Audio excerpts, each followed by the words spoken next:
ते कोल्हापूरचे आहेत त्याच्यामुळे त्यांना बादाम खायची आवश्यकता नाही. मला एवढंच म्हणायचंय की दादांना ऍटलिस्ट हे आठवलं, त्याच्यामुळे मी त्यांचे मनापासून आभार व्यक्त करते की त्यांना हे आठवलं की ते कोल्हापूरचे आहेत. कारण मागच्या वेळेस त्यांनी कोल्हापूर सोडून पुण्यात येऊन माझ्या एका भगिनीचं तिकीट कापलं आणि त्या तिकिटावरती ते पुण्यातनं निवडणूक लढवली आणि निवडून आलेत. दादांनी आता कोल्हापूरचे आहेत सांगितले, तर आता यावेळेस त्यांनी कोल्हापूरमधून उमेदवारी करावी.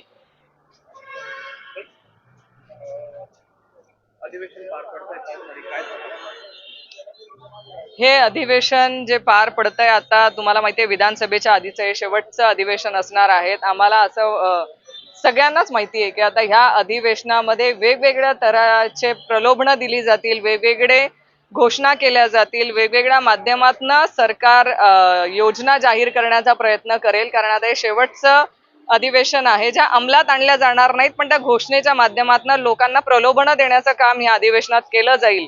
त्याच्यामुळे ह्या अधिवेशनाचा उपयोग फक्त मतदारांना आकर्षित करण्यासाठी सरकार करेल असं आम्हाला वाटतंय.